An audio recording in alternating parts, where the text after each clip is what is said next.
What is going on, guys? It is Wrestlelamia here, back with another video. Join us now as we look at this week's edition of Dynamite, as well as the wildest news stories and rumors you need to know, including WWE maybe giving us what we want, disturbing news emerges from McMahon lawsuit, Seth Rollins disgusted by Vince McMahon, Mercedes money teased, TNA Chaos, and much more. Be sure to subscribe and hit that notification bell for daily wrestling videos, and follow us on Facebook for exclusive lists. Also check out our new videos on Wrestlelamia Shorts. Now, as always, we won't recap the show, but just look at the good, the bad, and the downright ugly. As always, we start off with the good as number 1, 30-minute Broadway. A Swerve vs Hangman was a phenomenal match, and it harkened back to the days when fans eagerly watched 60-minute Broadways. A 60-minute match is unlikely to happen on TV, although it would be an interesting experiment, and unlikely at live events since today's fans are conditioned to shorter matches. And nevertheless, the finish was the right choice as it set up a triple threat between Swerve, Page, and Joe, prolonging Swerve and Hangman's feud and helped forward Page's apparent descent into heeldom. Number 2, Sting and Darby win an exciting match. Last night's tag title bout was further evidence of how to book a legend in a way that highlights their strengths, downplays their weakness, and does so without diminishing their opponents. The Tornado tag match was an exceptional match with plenty of action and some brilliant and equally scary spots. Everyone looked strong in this match, and while 2024's Sting isn't the Sting fans remember from WCW or even TNA for that matter, the fans' love for him and his hard work makes his work more than acceptable. Number 3, Young Bucks crashed the party and beat down Sting's son too.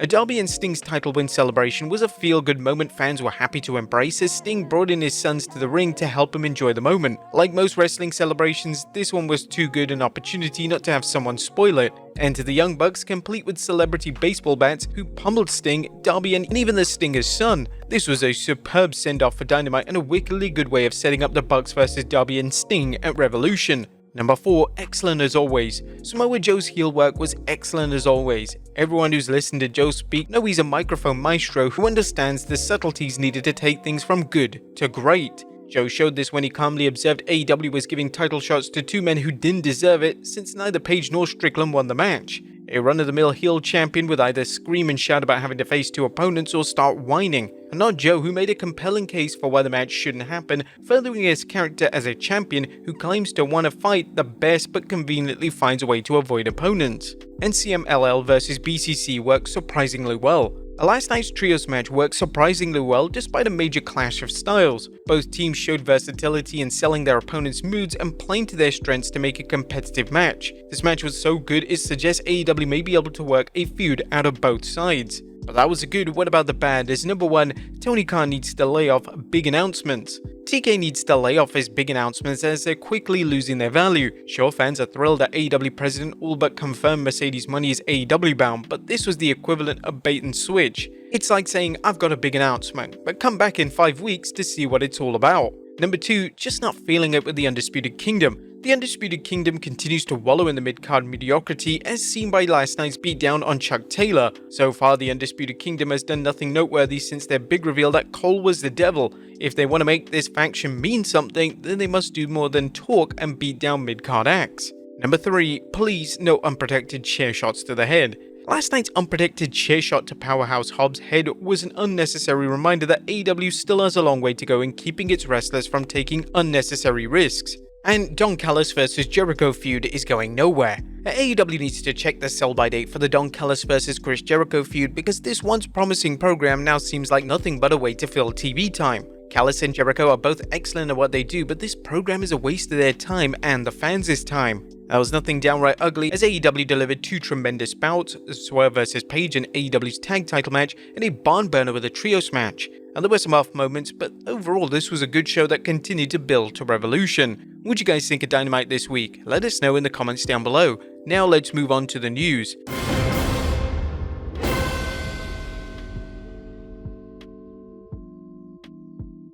Our first story looks at WWE might be giving us what we want. Atop of today's news is the latest on WrestleMania 40's rumored main event of The Rock vs Roman Reigns. While many fans aren't happy with Cody Rhodes missing out on the match, a recent rumor suggests the match could become a triple threat. Meltzer noted on the Wrestling Observer Radio that the triple threat isn't so. Whatever they're doing, whether it's a three-way, which I was told it was not going to be, but whether it's them doing 2 matches where Roman wrestles twice, or how they make this thing work, I was told it will likely be completed by the end of the press conference if that is the plan. Well, of course that would be the plan, but whatever. After all the backlash that has happened with The Rock taking Cody's place, we think that Roman will be wrestling both nights of WrestleMania. The first with The Rock and the second with Cody Rhodes. Meltzer had an interesting take on what could happen on night 1. The perfect scenario would be The Rock versus Roman on the first night. Rock gets screwed by Solo and the Bloodline and all these guys. Perhaps then on night 2, The Rock might come in and save Cody from the Bloodline interfering in their match and having Cody win the title and finishing the story.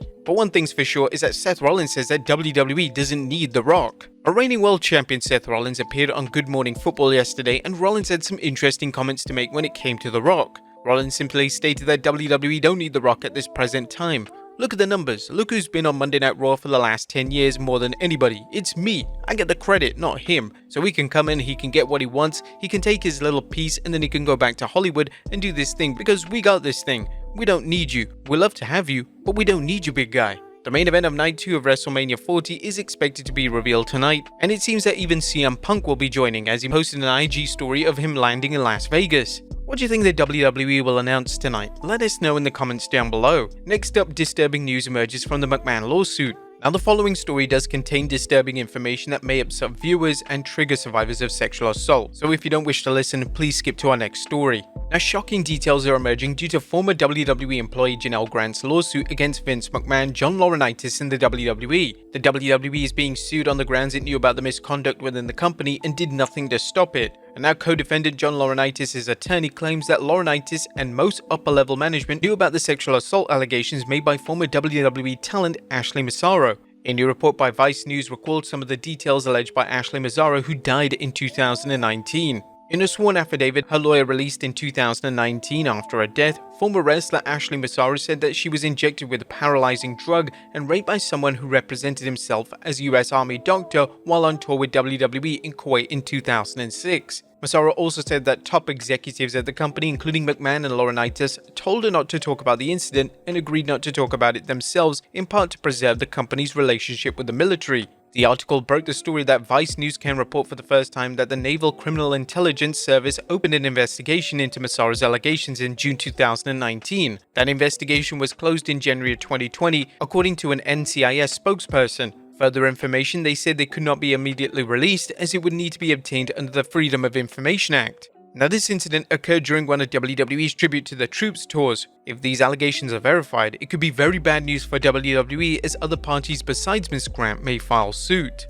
Next up, Seth Rollins is disgusted by Vince McMahon's lawsuit. While the WWE superstars are busy hyping WrestleMania, questions about the Vince McMahon lawsuit continue to come up. Such was the case when Seth Rollins was interviewed on CBS Sports Radio, saying, "It's awful, it's terrible, I hate it, it's a disgusting situation, we're so far removed for it. When we get to work, it's how do we make this show the best possible show we can? Who are we out there with? What's this promo going to be? What's this match going to be? How do we entertain the fans? That's really what our job is." Nevertheless, Rollins remarked, "That stuff, that's personal stuff, that's business stuff. That's so far above what we're thinking where our brains are at. We're not going to do anything that is going to impact that. It's an awful situation. We're focused on what we do day to day. It would just be like any other business structure. It's awful. You can feel terrible. You wish you could have seen it or do something." Next up, Mercedes money teased. AEW President Tony Khan's announcement on Dynamite that the 5th March edition of Dynamite will be a special show titled Big Business has all but confirmed the belief that Mercedes money is AEW bound. The show will be held in Money's stomping grounds of Boston, and AEW has already dropped some not-so-subtle hints,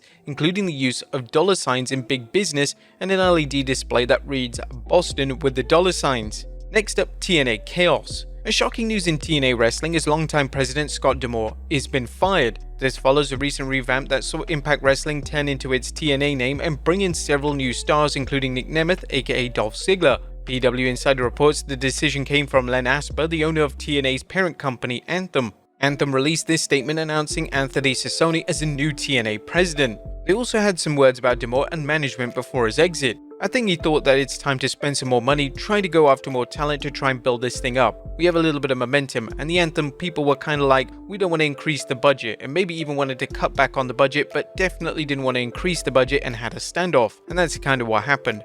I mean, he'd always been trying to get a bigger budget, and he's always been rebuffed. Next up, TNA Talent React. And Scott D'Amore was a popular figure among AEW wrestlers, and several are already voicing their displeasure via social media, including Moose, Jordan Grace, and even former TNA performer Trinity, aka Naomi. Rumor has it that TNA wrestlers were told that they could ask for their release, but another rumor states that TNA is unlikely to let any top stars go, such as Jordan Grace. And finally, The Big Show reveals he's getting knee surgery.